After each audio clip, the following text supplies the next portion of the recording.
What would you do if an elderly woman suddenly approached you and asked for your leftover food? All Anya wanted to do was go home, curl up in bed, and cry until there were no tears left. But her feet had a mind of their own, walking her away from the bus stop that would take her back to her cold, empty apartment.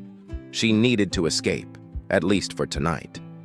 To escape the bitter memory of an office she had considered a second home just this morning, before it became the stage for the most painful drama of her life. Anya, a talented accountant with a spotless reputation, had been accused of a fatal error that cost the company a significant amount of money. An error that was not hers. Someone had deliberately manipulated the data and framed her. And what hurt the most was that her boss, whom she had always trusted, didn't give her a chance to defend herself. In an instant, she was fired, her reputation shattered, and her future seemed bleak.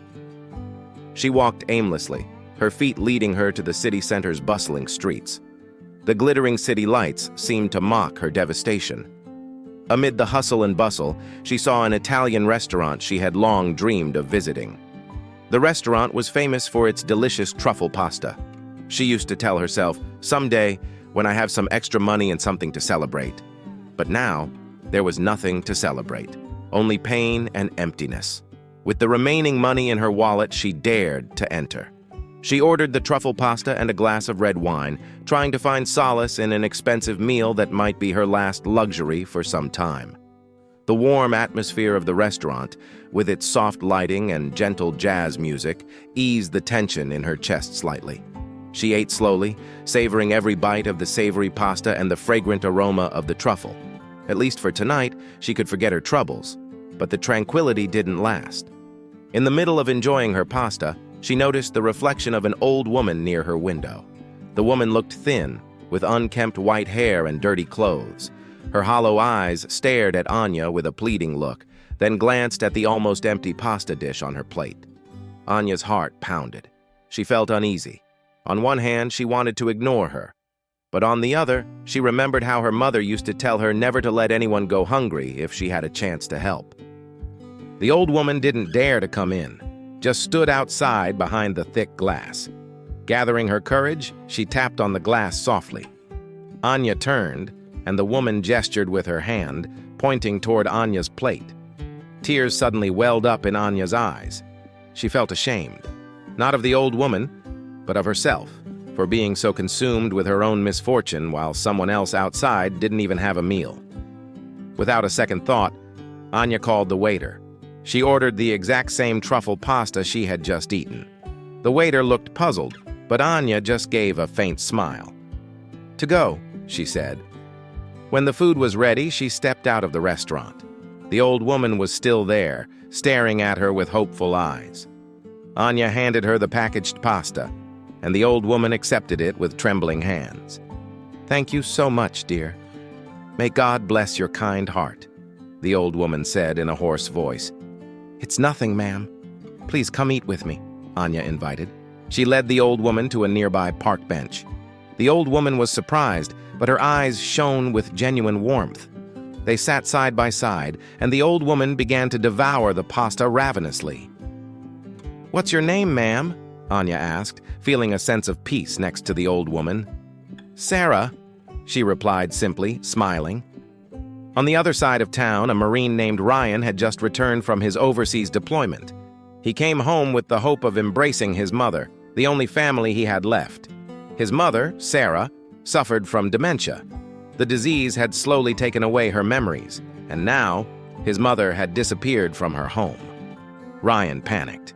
He immediately contacted the police but couldn't just wait. He searched everywhere, combing every corner of the city, hoping to find her before night fell. After hours of searching, his heart was filled with despair. He felt like a failure as a son. Suddenly, he saw the silhouette of a woman he knew so well sitting on a park bench, accompanied by a young woman. His eyes welled up. It was his mother.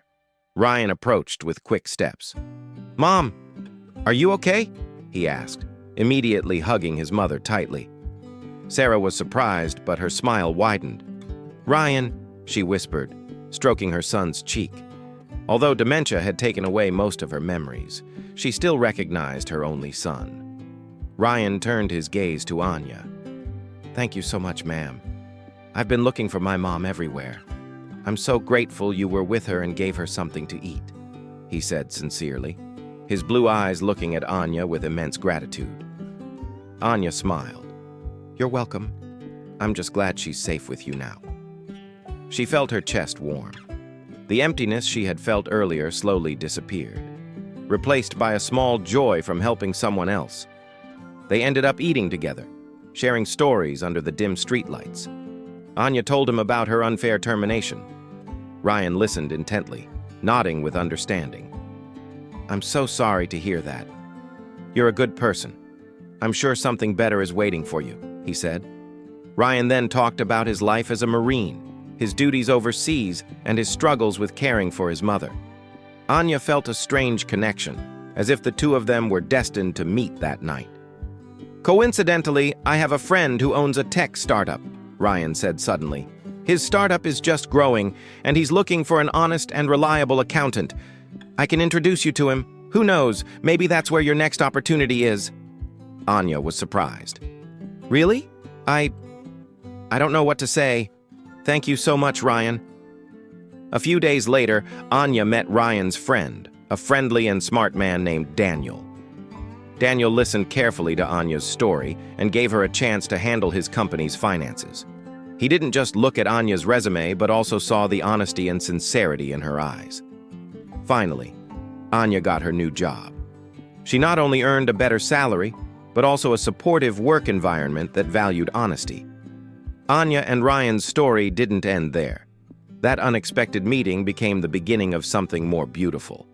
They started seeing each other often, not just to talk about work, but to share stories and spend time together. Ryan fell in love with Anya's sincere and kind heart, while Anya found comfort and strength in Ryan's tough but gentle nature. They eventually started a relationship, and Anya realized that the termination she thought was the end of everything was actually the beginning of a new chapter full of happiness. Fate had closed one door only to open an even more beautiful one. Anya got a new job she loved, and more importantly, she found someone who would love her forever.